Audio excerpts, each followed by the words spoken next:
Hey everyone, it's Shelley Killinger from the Shelley Killinger Group at RE/MAX CSI. So not too long ago, we polled all of you on social media, what are your burning real estate questions? I know that the process of buying or selling real estate can be frustrating, confusing, and sometimes downright scary. And one of our goals here at the Shelley Killinger Group is to provide consumers with high quality information so that you can make informed real estate decisions. So today, we're answering your questions.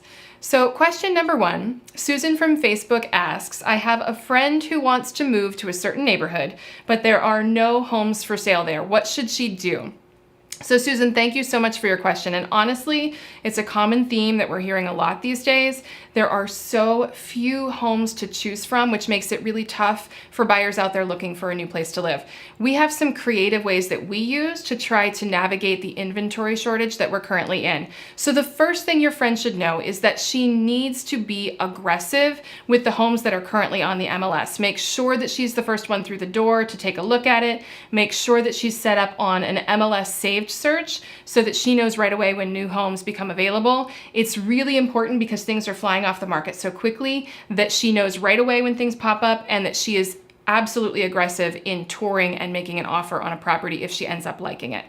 In our team, we try to find inventory that's not on the market for our customers. We approach sellers who have tried and failed to sell in the past to see if they would actually reconsider selling their home. As we're in neighborhoods listing and selling, we'll ask the neighbors if they would consider selling, and we'll keep them on our might sell soon list that we could potentially present to our buyers.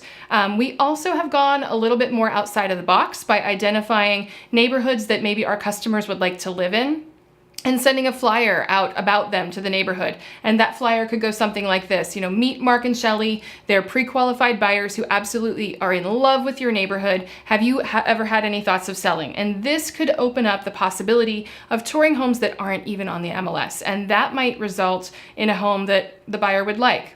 So to answer your question, Susan, your friend really needs to lean on a realtor.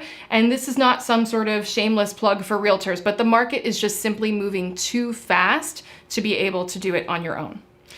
Question number 2 comes from Diane via Facebook. She asks, why should a buyer choose an agent? What is the benefit of using a buyer's agent, and can't they just call the agent who pops up on Zillow? This is a great question, and thank you, Diane, so much for asking this. So we'll need to break it down in a couple different sections. The first part, why should a buyer choose an agent, and what is the benefit of using a buyer's agent? So I approach this question the same way I would approach someone looking to find a surgeon or make a big legal decision or find the best way to invest their retirement funds.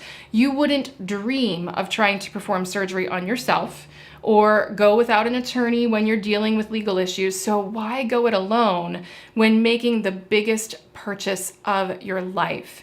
Having a buyer's agent costs you nothing in commission, absolutely nothing. So you have a professional realtor who buys and sells homes for a living and deals with complicated transactions every day, essentially working for you for free. This agent is going to get to know your interest. They're going to have your best interest at heart from the very first consultation all the way to the closing table. And if they're a good agent, they'll be a lifelong real estate resource for you even after you close. So why not take advantage of that? As for the second part, why not just call the agent who pops up on Zillow? Honestly, you can call the agent that pops up on Zillow. If you don't know of any other realtors in the area, why not? You've got to start somewhere, right? But my recommendation would be to interview several agents. You're hiring a professional to represent you in the single largest financial transaction of your life. It's not something you want to take lightly. So interview several agents, take into consideration the referrals of friends and family who have had a good experience with an agent. It's important to choose someone who has experience, a solid sales history, and also someone who you just plain get along with. You're going to be spending a lot of time with them after all. So thank you so much for that question. Question number 3 comes from Janet Anderson on Facebook. She asks, how do you go about finding a realtor when you are moving out of state? This is an awesome question. I can only speak from our experience here at the Shelley Killinger Group. But we are members of a coaching organization which consists of the top 1% of agents from around the globe. There are over 5,000 agents in this network who are committed to learning and sharing the most cutting edge technology, techniques, expertise, and really truly serving their customers at the highest level possible. So when we have a customer who's selling in Idaho or moving to California, we have folks in those areas who we feel confident referring our customers to. That is an awesome question. So our final question of the day comes from Jessica Dunn. She says, I have a friend who is trying to sell a house on her own. What should I tell her is the benefit of using a realtor? And do you handle all of the paperwork? First of all, Jessica, you are an awesome friend for recognizing the value of using a realtor and suggesting that your friend do so. Friends don't let friends sell their homes without a realtor. To answer this question, I would say that there is so much more than just paperwork involved in a transaction. The paperwork is actually the easy part, believe it or not. The biggest task when you're selling a home is knowing how to properly prepare your home and market it for sale. A lot of people think it's just as simple as snapping a few photos and posting them on Facebook. There are tried and true tactics that we use to stage your home and to prepare it so that it appeals to the widest spectrum of buyers possible. In addition, our real estate company is essentially a mini marketing agency. We have a professional photographer, in-house designer, social media experts who are going to showcase and market your home to the most amount of people in the absolute best way possible.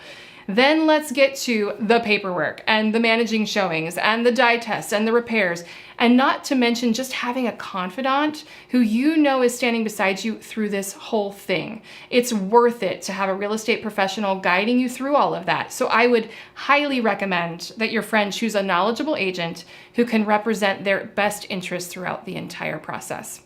So those were great questions for today, guys. Thank you so much for submitting your questions and watching along with us today. Please do subscribe to our channel so that you don't miss out on any of our weekly real estate videos or our market updates. Thank you so much for watching, guys. See you next time.